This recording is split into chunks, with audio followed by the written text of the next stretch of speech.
Ernest Hemingway wrote, "All my life I've looked at words as though I were seeing them for the first time."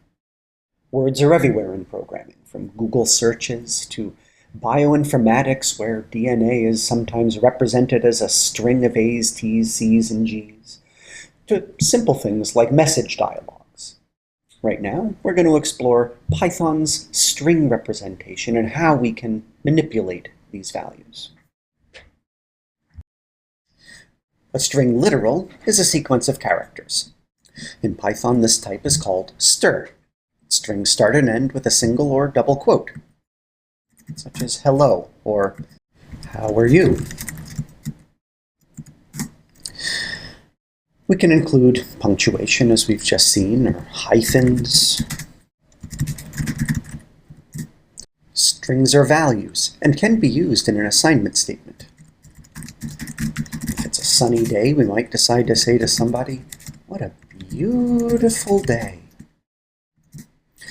And if it's stormy, we might want to say, "Wow, you're dripping wet." But already we can see that we have a problem because it goes from green to black at that second hyphen.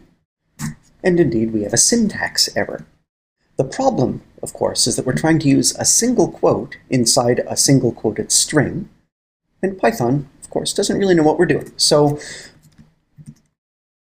because of this, Python allows you to use double quotes. And now a sunny greeting is that, and a storm greeting is all wet. We have another choice.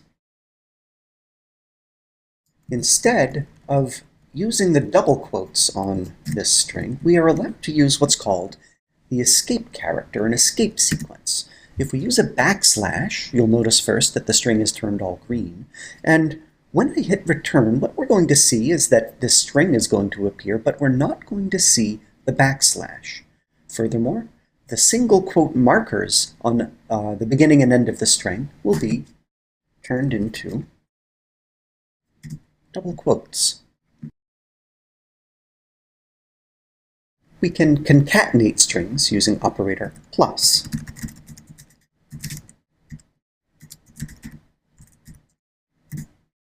Notice that we have to put in our own spaces.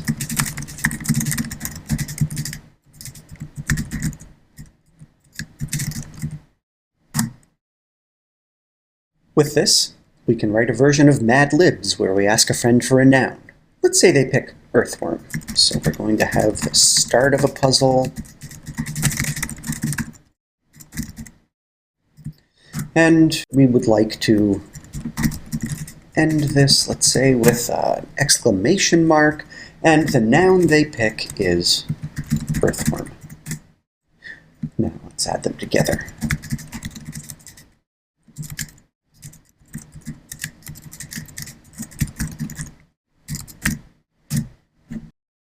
We can build up a repeated string using the multiplication operator. And as with regular math, multiplication has precedence over addition.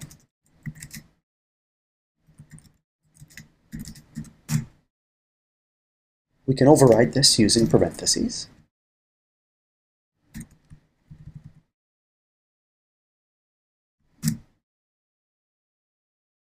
We can't, however, add a string to an int or a float.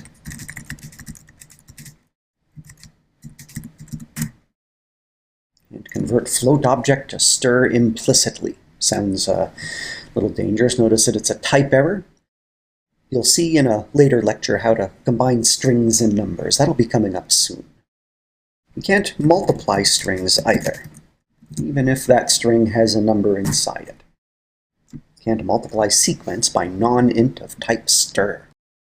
Other operators won't work. Type error, unsupported operand types for minus, str, and str. You can't use two strings together with subtraction. Can't divide either. Unsupported operand types for division, for raising to a power. Notice that every one of these is a type error.